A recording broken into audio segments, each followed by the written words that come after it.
to pay us for that. Where is that brush? It should be framed somewhere. I gave it to someone. Gave it to somebody, and who was going to knock it by telling the general paints that this brush they should advertise as being the longest lasting. You know, it got lost. It got lost. I have to take care of things myself, but anyways, you know, that's fine.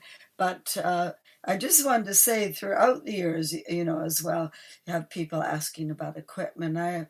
Paul always says, well, you know, you don't have to get the most expensive or anything. It really, with Paul, it doesn't seem to matter that he has any equipment hardly. I haven't bought a brush here in Vancouver for about a year.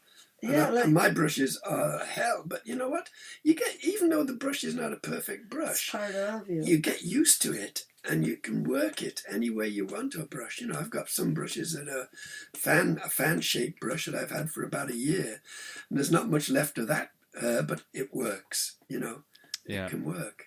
So it's interesting. Yeah. But what happened next was, because I think we were heading then into the summer, and then we were gone, and we had the big show at the Catalunya Bank, and then also you opened the Fiestas in Villanova. So I was only going to have a month to work on this before we were leaving. I think last 2 weeks Europe. maybe, Paul, just to sketch it. Oh, that's right. It was just 2 weeks to do all the drawing of this. Right. So I had a big... The one side.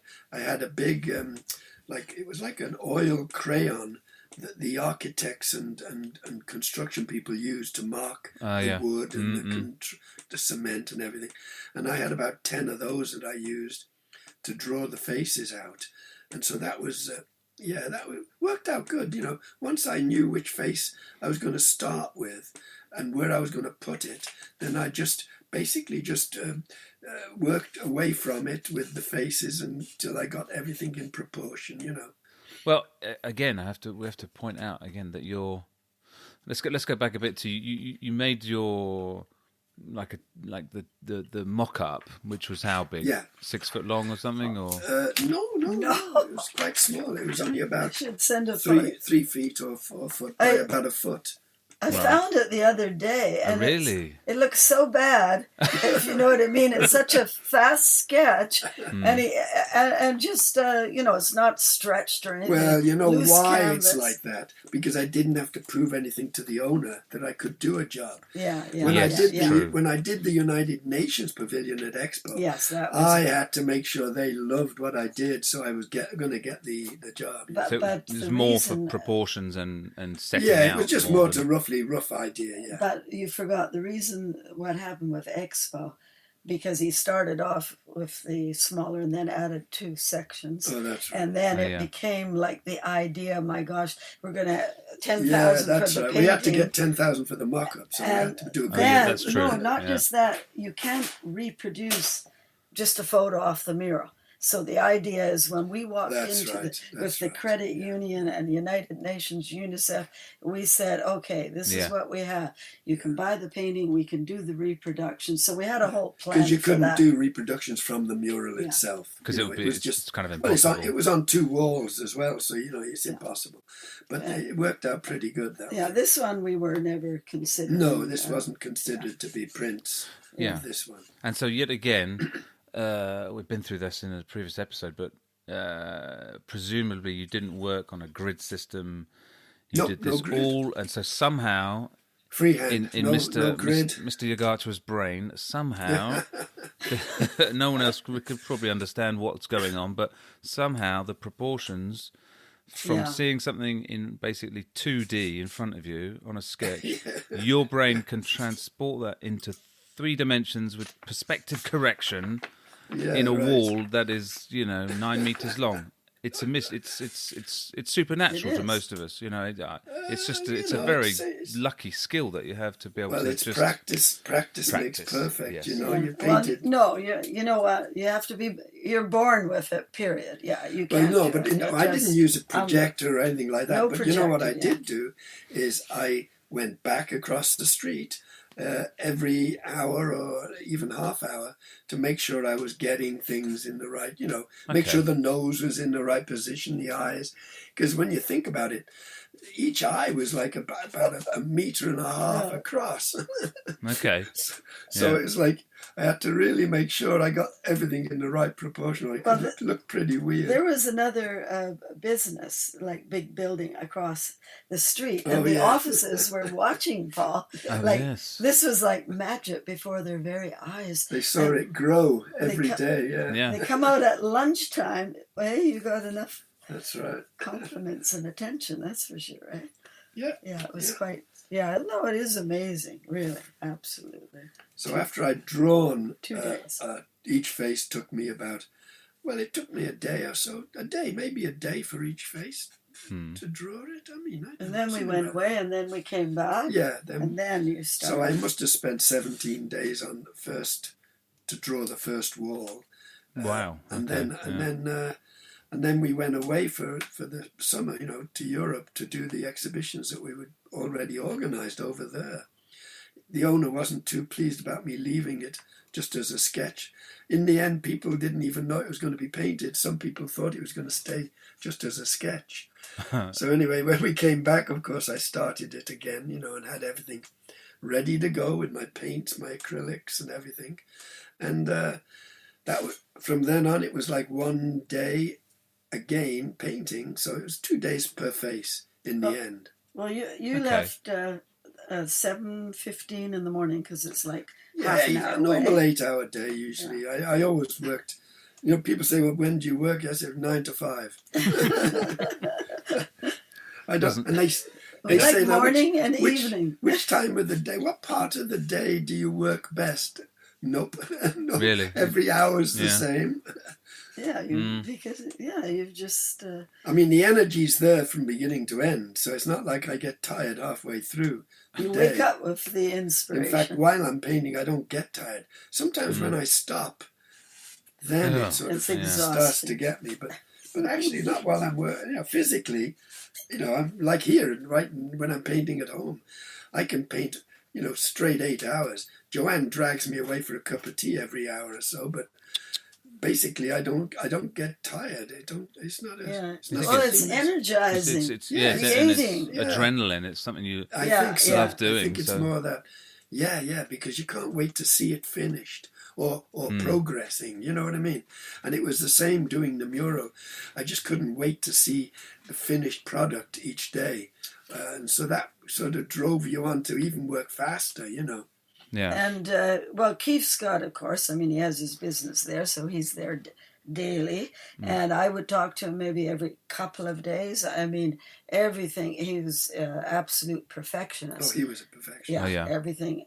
And then he would, on occasion, come and pick you up in his, beige Bentley. He came with his Bentley to take me for lunch. But only 1 hour, and then right back. Only an hour.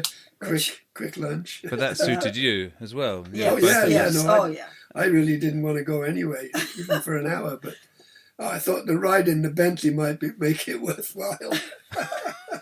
Because I saw in one of the interviews that you did about this, that an interview described you and him as two peas in a pod.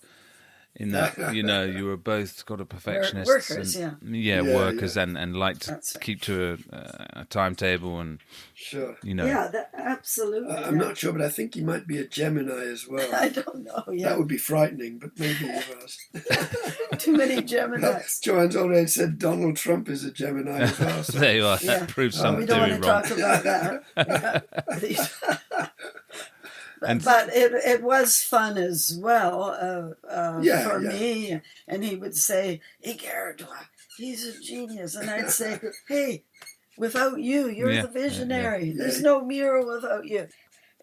From how you're brought up as well, work ethics makes life so easy, right? When you're given a job and you're given a deadline, that's what you go for. You make sure it happens. Even if you had to do extra hours, you do it. Yes. And there's never been an excuse. People are always amazed with all the murals. Like, oh, Paul probably won't be working today. I said, Paul works every day. It doesn't matter. A hurricane maybe. That's about the only thing that would stop it. No holidays for us. Right. Even when I'm on holiday, I take a sketchbook or something always. To draw, just to keep your hands I'm all in. for that. No problem with me. I love this creativity around me all the time is. You're a slave driver. What do you mean? Oh, I've got good work ethics as well. You get your whip out. So it took 2 months. Is that right? So roughly 2 months. Yeah. 5 days a week, 8 hour. 9 to 5. Yeah, that's right. 9 to 5. No weekends. Well, actually, solid work.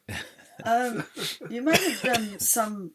Probably, yeah. You might have done maybe a Saturday, maybe I don't know, or Sunday, or whatever you needed or wanted to do. But yeah, it was basically that. And then because Chief Leonard George and Susan George were personal friends of ours, and then Keith and Judy said, "Oh, do you think that you could ask them if Leonard would do the blessing, on our mural for the opening night?" Wow. Okay. And of course, his father is right there, the biggest. Yeah. Biggest of all, the icon. So he said, "Sure, that'd be great." So they had a party that day that night, evening in the factory, and wine and some hors d'oeuvres, and then after his speech and dedication to the mural, they switched all the lights on the outside of the building on, and it shone up. Oh my God! Yeah. You could see it from about 200 yards away. The mural, it just was amazing at night. Yeah. I used to love it at night more than day. Yeah, for sure. And how did it? We've talked a bit about practicalness in terms of one brush. I presume it was still acrylics and or special outdoor acrylics or something, or with a mixture. Well, I was using artists' acrylics. But also I was using general paint, house paint as well for certain areas. Yeah. If I had to use a lot of paint, it would get too expensive. I just, used the art paint. So in the end, it was probably a mixture of my own artist paint and some house paint. Yeah, and the backdrop. The background was all used. I used just house paint. Yeah, exterior paint, and they must have used quite a number of litres of paint. You have no idea, I suppose, how much you used, but quite a bit. Yeah. Gosh, you never talked about that. I don't. Honestly, I wasn't paying for it, so I didn't actually count it. That was my next question. Yeah. I would say. Let me think. I think I can roughly guess. It was probably about $500 or $600 worth of acrylics from the art shop. That's a bargain. Yeah, I think it was plus another $400 or $500 for the house paint. Maybe 20 odd years ago. Oh, yeah, quite a lot of money that was, maybe, but I don't know. I spend a couple of $1,000 a month now. Well, on your equipment. Yeah, but it's not like I'm painting very thick paint. Yeah, that's true. Yeah, I had a white base background, so faces you just have to put the pigment and the skin color in, and detail as well, and the hair. But no, it wasn't an awful lot. I would say probably 500, maybe a bit. 1,000 altogether with two sides. Oh yeah, altogether would be the 2 walls. Yeah, that would be 1,000 then. Yeah. Still a bargain, I think. But it wasn't much. No. Yeah, I'm very frugal. Well, you weren't called that till 12 years later to touch it up again. That's right. It all depends how the in 12 years hitting. What happens with the one wall. The other wall I didn't have to touch up because it was in the shade most of the time. So it didn't have the sun beating on it in the summer, and it didn't even have the rain because it had like a lip at the top. So it was protected quite well. Right. Whereas the one wall, the main wall, that got a hammering with the weather. And so what happens is the sun does bleach certain pigments more so than other pigments, like the reds and yellows and greens and blues. It pulls the colour out, Yeah. So all I had to do was basically go in again and quickly recover the original colours, which I had the photographs of, so it was quite easy. So I went over the whole mural in probably about maybe 4 or 5 days, 6 days. Yeah. I did it quite quick. When was that? A week. 12 years after that's I what they originally said. Somebody did it. said that. And then I went back again about 6 years after that to do another 2-day job, just quickly recover